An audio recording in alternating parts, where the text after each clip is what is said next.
Jérusalem, bienvenue à la grotte de Massabielle. Nous débutons notre célébration par le chant « Si le Père vous appelle ». Si le Père vous appelle à aimer comme il vous aime, dans le feu de son esprit, bienheureux êtes-vous. Si le monde vous appelle à lui rendre une espérance, à lui dire son salut, bienheureux. Si l'Église vous appelle à bénir pour le royaume, aux travaux de la moisson, bienheureux êtes-vous. Tressaillez de joie, car vos noms sont inscrits au donjon dans les cieux. Tressaillez de joie, car vos noms sont inscrits dans le cœur de Dieu.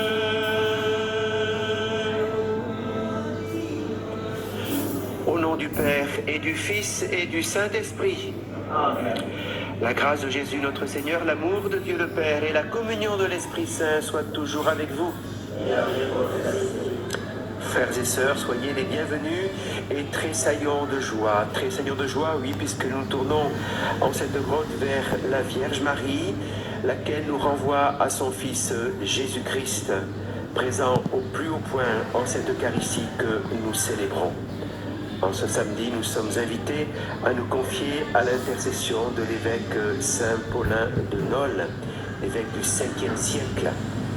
Au début de la célébration de ce mystère de l'Eucharistie, reconnaissons humblement que nous avons péché.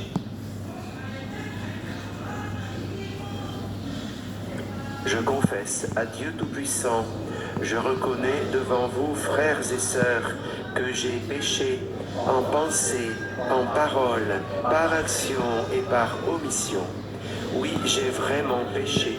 C'est pourquoi je supplie la bienheureuse Vierge Marie, les anges et tous les saints, et vous aussi, frères et sœurs, de prier pour moi le Seigneur notre Dieu, et que Dieu Tout-Puissant nous fasse miséricorde, qu'il nous pardonne nos péchés et nous conduise à la vie éternelle. Seigneur, prends pitié de nous. Seigneur, prends pitié de nous. Ô Christ, prends pitié de nous. Ô Christ, prends pitié de nous. Seigneur, prends pitié de nous. Seigneur, prends pitié de nous. Prions le Seigneur. Seigneur Dieu, tu as voulu que le bienheureux évêque Paulin brille par son amour de la pauvreté et par son zèle pastoral. Puisque nous célébrons ses mérites, accorde-nous de prendre exemple sur sa charité. Par Jésus-Christ, ton Fils, notre Seigneur, qui vit et règne avec toi dans l'unité du Saint-Esprit, Dieu pour les siècles des siècles. Amen.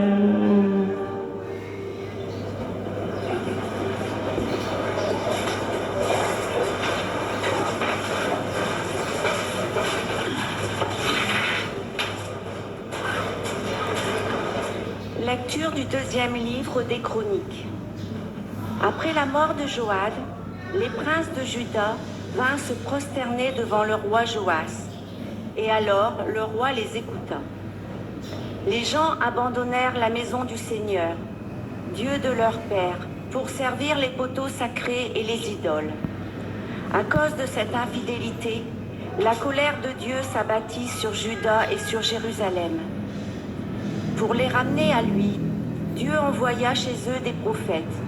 Ceux-ci transmirent le message, mais personne ne les écouta. Dieu revêtit de son esprit Zacharie, le fils du prêtre Joad. Zacharie se présenta devant le peuple et lui dit : Ainsi parle le Seigneur. Pourquoi transgressez-vous les commandements du Seigneur ? Cela fera votre malheur. Puisque vous avez abandonné le Seigneur vous abandonne. Ils s'ameutèrent alors contre lui et, par commandement du roi, le lapidèrent sur le parvis de la maison du Seigneur. Le roi Joas, en faisant mourir Zacharie, fils de Joad, oubliait la fidélité que Joad lui avait témoignée. Zacharie s'était écrié en mourant : que le Seigneur le voie et qu'il fasse justice. Or, à la fin de l'année, l'armée d'Aram monta contre le roi Joas et arriva en Juda et à Jérusalem. Ces hommes massacrèrent tous les princes du peuple et envoyèrent tout le butin au roi de Damas. L'armée d'Aram ne comptait qu'un petit nombre d'hommes. Et pourtant le Seigneur leur livra une armée très importante, parce que les gens de Juda avaient abandonné le Seigneur, Dieu de leur père. Et Joas reçut le châtiment qu'il méritait. Alors les Araméens partirent, le laissant dans de grandes souffrances. Ses serviteurs complotèrent contre lui, parce qu'il avait répandu le sang du fils du prêtre Joad, et le tuèrent sur son lit. Il mourut, et on l'ensevelit dans la cité de David, mais non pas dans les tombeaux des rois. Parole du Seigneur.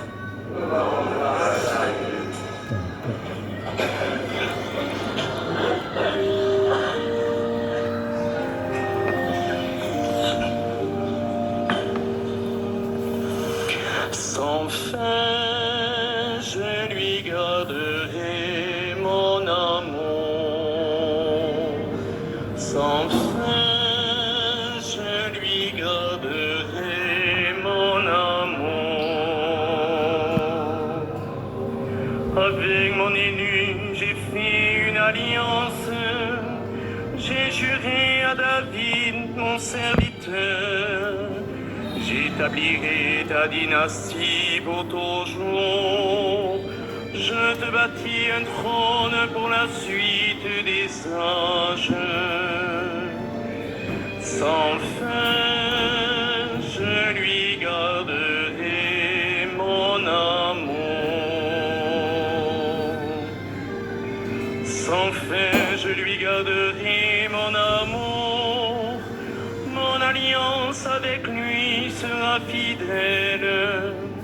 Je fonderai sa dynastie pour toujours, son trône aussi durable que les cieux.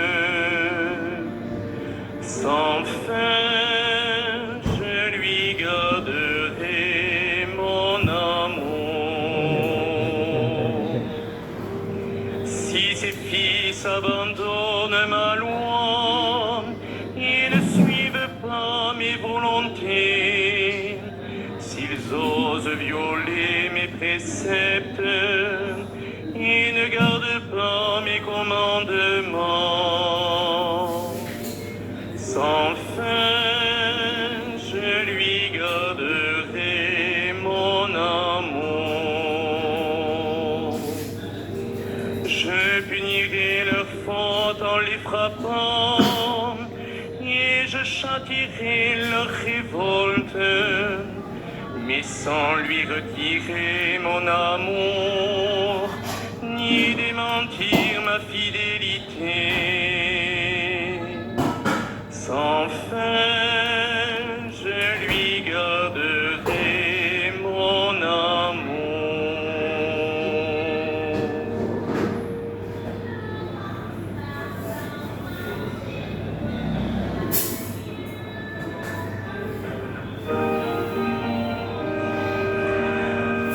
Alléluia, louez le Seigneur, Alléluia, Alléluia, Alléluia, louez le Seigneur, Alléluia, Alléluia.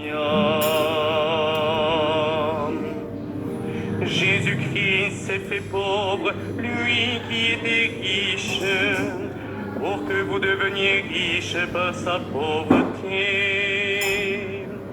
Alléluia, louez le Seigneur, Alléluia, Alléluia. Le Seigneur soit avec vous et avec votre esprit.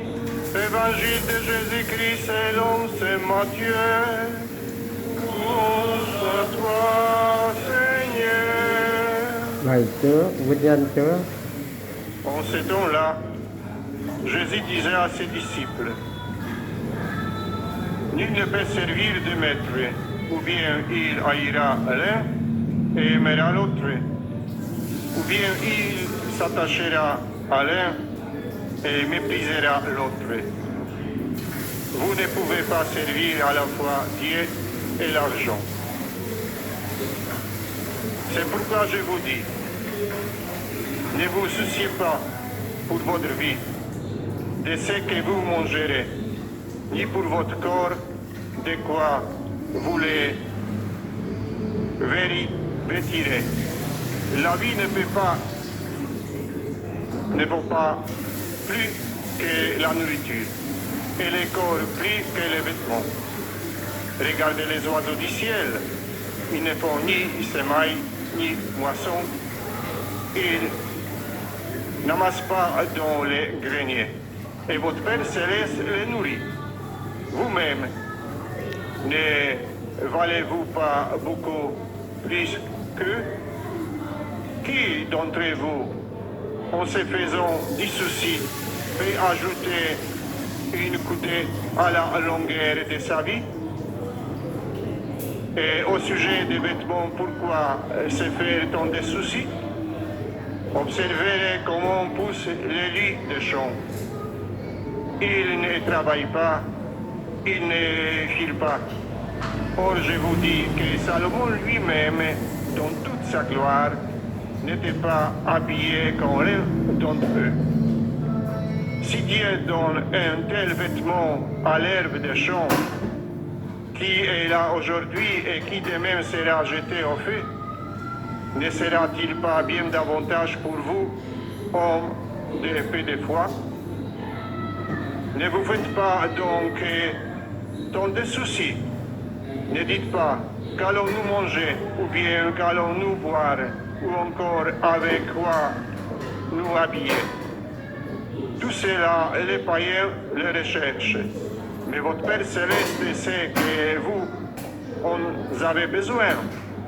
Cherchez d'abord le royaume des cieux et sa justice, et tout cela vous sera donné par surcroît. Ne vous trouve pas de soucis pour demain. Demain aura souci de lui-même. À chaque jour suffit sa peine. Acclamons la parole de Dieu. Louange Lạy à Chúa toi, Kitô, ngợi khen Chúa. Seigneur Jésus.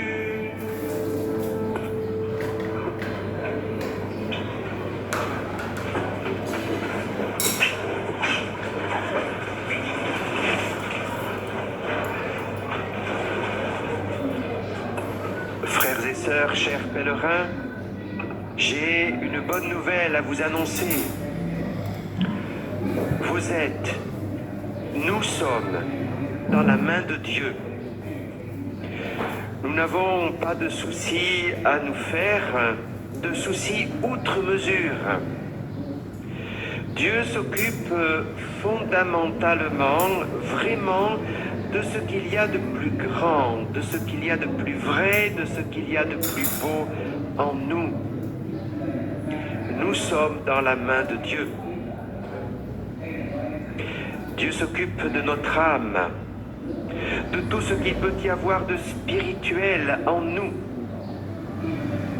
Et pour ce qui est de notre corps, pour ce qui est de nos contingences matérielles, c'est en fait à nous de nous en occuper sans pour autant nous en préoccuper. S'en occuper sans pour autant s'en préoccuper, la nuance est très importante. Jésus, dans l'évangile du jour, extrait du chapitre 6 de Saint Matthieu, dans le sermon sur la montagne, invite les disciples à servir Dieu et non l'argent. Il les invite à se soucier de ce qui élève fondamentalement. Le reste suit. Exactement, le reste passe. Nous pouvons rechercher de l'argent, mais à la fin de la vie, nous ne l'emporterons pas dans notre cercueil. Comme aime à le dire le pape François, les linceuls n'ont pas de poche. Nous pouvons rechercher le pouvoir.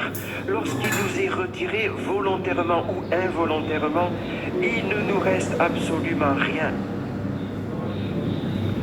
Nul ne peut servir deux maîtres, rappelle Jésus à ses disciples. Nous pouvons rechercher la notoriété, la gloire. Lorsqu'elle disparaît, nous découvrons sa vanité, sa vacuité. Nous pouvons nous investir dans les choses de ce monde, dans la chose publique, dans la politique. Nous savons bien aussi les déceptions qu'elles peuvent parfois entraîner. Même si bien sûr c'est une grande et belle chose que de s'investir dans les affaires de la cité, il faut le faire. Le Seigneur nous invite à nous y engager, mais sans pour autant nous surengager.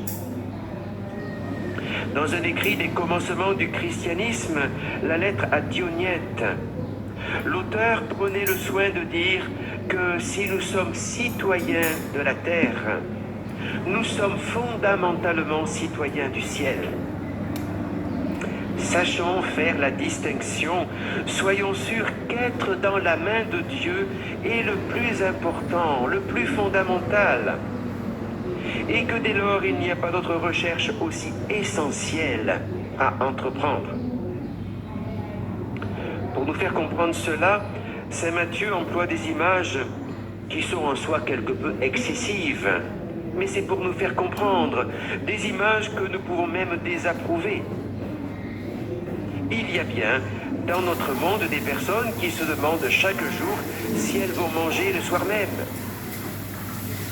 Eh bien Jésus invite les disciples à regarder les oiseaux qui ne font ni semaille ni moisson, qui ne massent pas dans les greniers et qui de fait ont toujours à manger. Est-ce que la Providence nous dit quelque chose? Surtout lorsque nous sommes dans l'excès. Jésus invite aussi à observer les lys des champs qui ne travaillent pas, qui ne filent pas, qui ne font rien et qui quelque part contribuent à la gloire de Dieu, à la beauté de la création. Alors bien sûr, il ne faut pas sombrer dans le je m'en foutisme, dans l'aquabonisme, dit aussi le pape François. À quoi bon faire ceci? À quoi bon s'engager dans cela? Il convient de ne pas être excessif, de ne pas tout miser sur les choses matérielles. Les choses spirituelles sont éternelles. Investissons en Dieu, il n'y a pas de meilleur placement. La conséquence que nous pouvons en tirer, frères et sœurs, chers pèlerins, c'est que si nous sommes dans la main de Dieu, nous sommes invités à ne pas chercher à aller voir ailleurs. Oui, relativisons les choses de ce monde, n'allons pas voir ailleurs qu'en Dieu, car ce peut être là la racine du péché.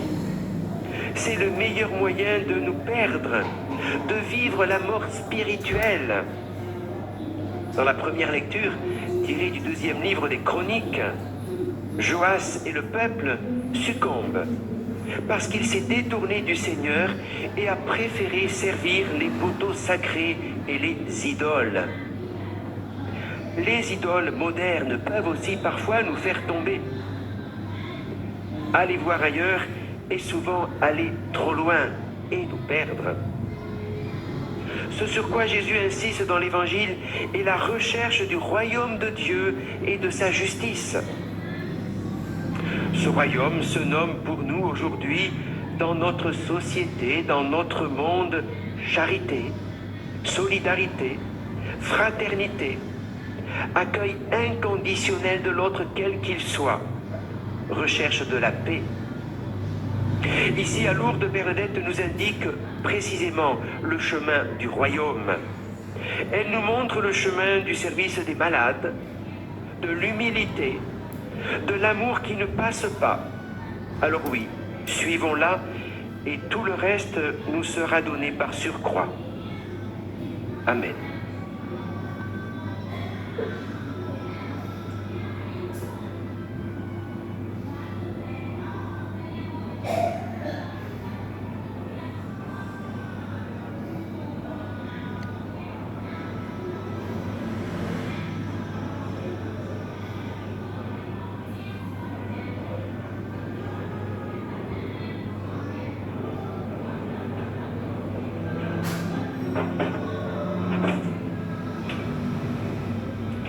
Chers pèlerins, c'est à présent le moment de la fête.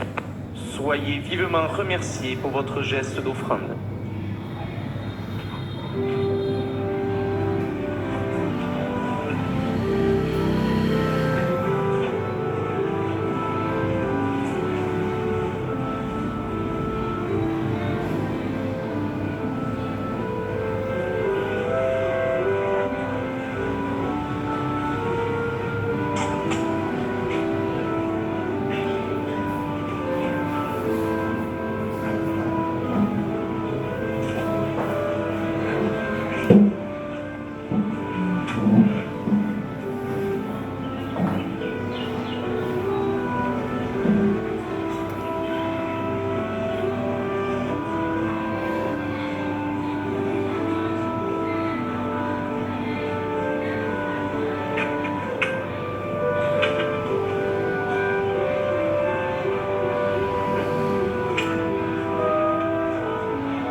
Priez, frères et sœurs, que mon sacrifice qui est aussi le vôtre soit agréable à Dieu le Père Tout-Puissant.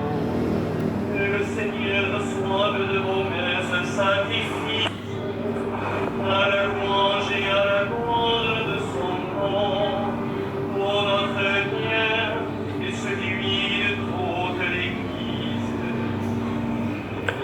En cette fête de Saint Paulin de Nol, Seigneur, nous t'en prions. Regarde avec bonté les offrandes que nous déposons sur l'autel qui t'est consacré, en nous procurant ton pardon, qu'elles servent à la gloire de ton nom, par le Christ notre Seigneur.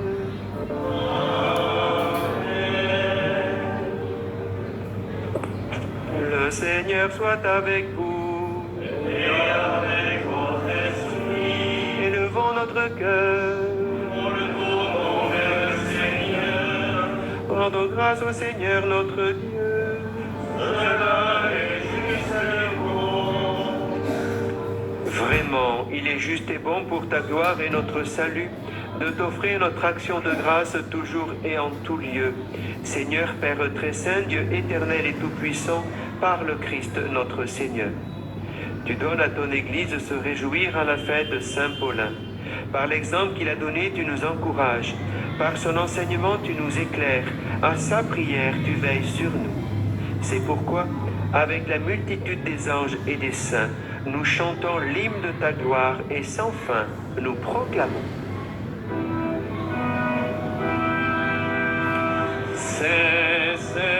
C'est le Seigneur, le Dieu de l'univers. C'est le Seigneur, le Dieu de l'univers. Ciel et terre sont remplis de ta splendeur et de ta gloire. Hosanna au plus haut des cieux. Hosanna au plus haut des cieux. C'est le Seigneur, le Dieu de l'univers. C'est le Seigneur, le Dieu de l'univers. Béni soit celui qui vient au nom du Seigneur. Hosanna au plus haut des cieux. Hosanna au plus haut des cieux. C'est le Seigneur, le Dieu de l'univers. C'est le Seigneur, le Dieu de l'univers.